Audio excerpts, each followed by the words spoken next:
the Colombian president just went from come and get me to, hey, yo, let's talk about this so nobody dies in less than 24 hours. And once you see why, you'll understand how real power actually works. Watch closely because this story flips. Come get me. I'm waiting for you here. Don't threaten me. I'll wait for you right here if you want to. Oh, really? Huh? Petro, Colombian President Gustavo Petro openly challenges Trump. Now, when I first saw this clip, I thought, he feeling himself, come and get me, rah, rah, right? That's not diplomacy. That's his chest out, microphone high bravado going right there. And, here's the mistake people make when they're dealing with Trump. They confuse this noise with actual power. Big difference, because Petro wasn't speaking to Trump. He was speaking to his crowd. Yeah, I got to notice that, because when you challenge someone with real leverage, you don't get a speech back. You get Trump. Simple. Mr. President, Colombian President Gustavo Petro, a couple weeks ago, he said he's got to watch his ass. And today he said he's not concerned about anything happening to him in the aftermath of this operation. So just what your message is about that. Well, he has cocaine mills. He has factories where he makes cocaine.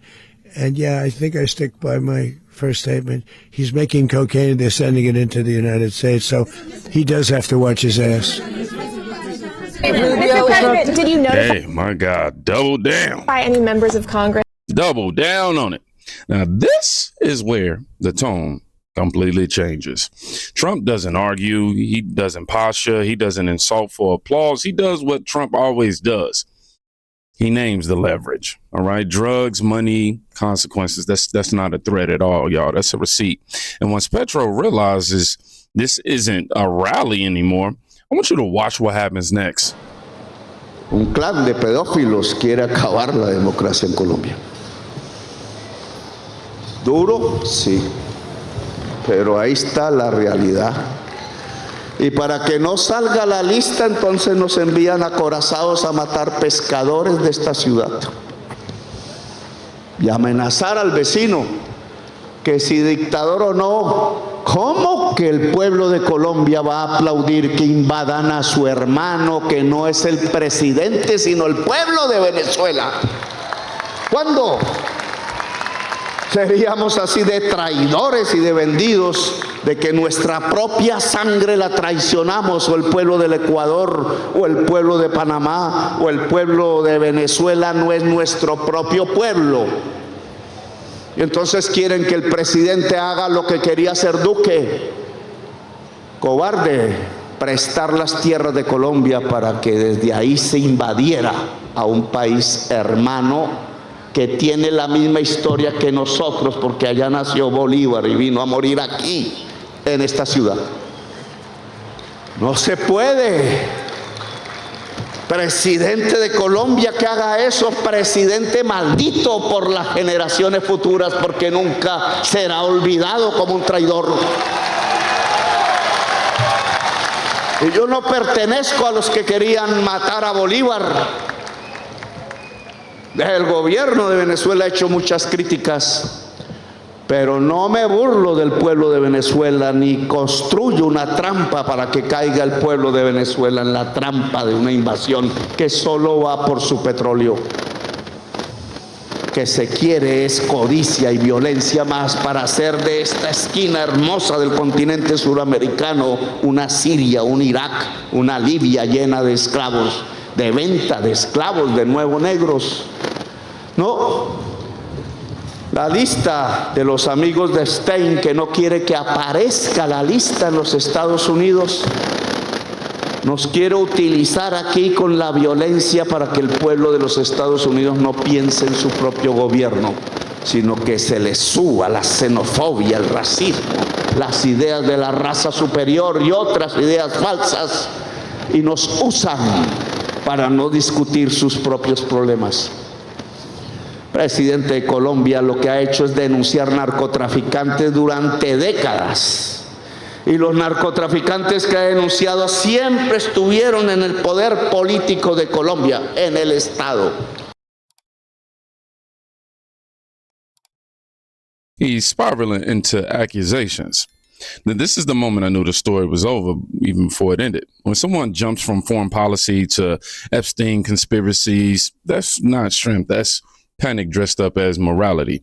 This is what losing the frame looks like.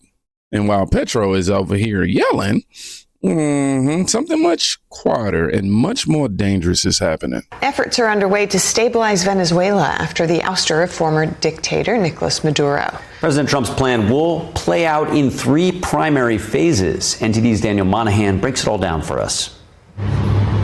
Secretary of State Marco Rubio described the initial step for Venezuela as a stabilization effort, saying the U.S. can't let the country descend into chaos.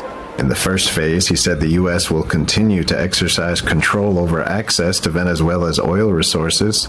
They are not generating any revenue from their oil right now. They can't move it unless we allow it to move because we have sanctions, because we're enforcing those sanctions. The second phase will focus on recovery, which Rubio says involves what he calls fair access to the Venezuela market by American and other companies, as well as healing. At the same time, we begin to create the process of reconciliation nationally within Venezuela so that the opposition forces can be amnestied and released and from prisons or brought back to the country and begin to rebuild civil society. The plan will ultimately conclude with a transition of power. It's where we have tremendous control and leverage over what those interim authorities are doing and are able to do. But obviously this will be a process of transition. In the end, it will be up to the Venezuelan people to transform their country. President Trump yesterday proposed increasing the Pentagon's budget to $1.5 trillion in 2027, a 66% increase, saying it would give the United States its dream military. Trump says the world is going through very troubled and dangerous times. Over to Colombia. President Trump yesterday said he spoke on the phone with Colombian President Gustavo Petro, calling the conversation a great honor and announcing plans for an in-person meeting at the White House. Trump said Petro initiated the call to discuss Colombia's stance on drugs and address other areas of disagreement between the two countries. The friendly tone is a change from earlier in the week when Trump criticized the nation over its role in the illegal drug trade. Colombia is very sick, too, run by a sick man who likes making cocaine and selling it to the United States, and he's not going to be doing it very long, let me tell you. The president seemed open to taking action. He has cocaine mills and cocaine factories. He's not going to be doing it very long. So there will be an operation by the U.S. It sounds good to me. Petro said yesterday that Trump pulled back on his tone during a conversation that lasted roughly an hour. He said he had invited Trump for a private meeting, but instead the pair decided to hold talks in Washington. In regard to this personal conversation, we shouldn't put our guard down. We still have to talk at the White House. The sudden détente revealed that Petro and Trump share a key characteristic, an apparent willingness to negotiate with an adversary if deemed to be in their country's best interest. For Colombia, the U.S. remains critical for the military's fight against leftist guerrillas. For the U.S., Colombia is the main source of intelligence used to interdict drugs in the Caribbean. Daniel Monahan, NTD News. So Marco Rubio outlines the U.S. strategy and, also talked about the White House invite. This is where people miss it. No tweets, no shouting, no drama, just structure. Trump invites the Colombian president to the White House, even after the earlier threat of military action. This is how, power actually works. Plan first, emotions last. And notice this, Trump doesn't escalate. He opens the door. And that's when the tone changed completely, y'all. Let's go ahead and look at the full clip of him expanding on that talk. Del debate de estos 2-3 días que se ha desatado, hoy traía un discurso y tengo que dar otro. Y eso no es fácil. El primer discurso era bastante duro.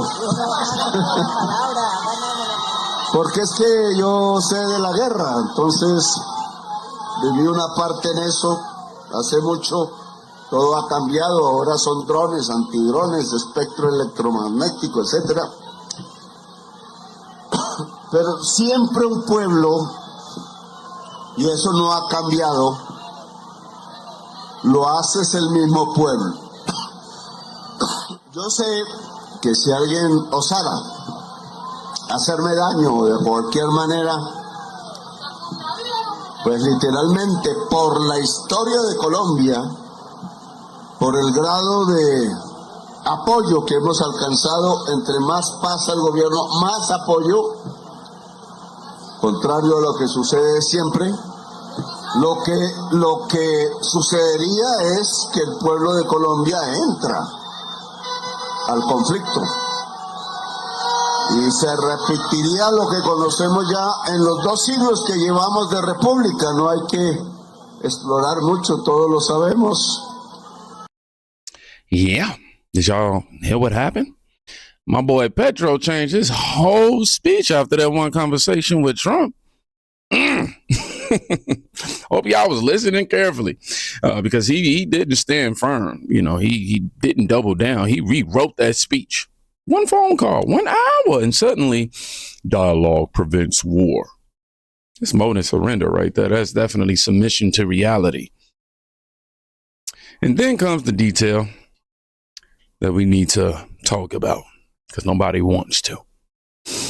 Let's read what Trump wrote. It was a great honor to speak with the president of Colombia, Gustavo Petro, who called to explain the situation of drugs and other disagreements that we have had. I appreciated his call and tone and look forward to meeting him in the near future. That boy said he wasn't like that on the phone. You know what I mean? He wasn't standing on business. Anywho, arrangements are being made between Secretary of State Marco Rubio and the Foreign Minister of Colombia.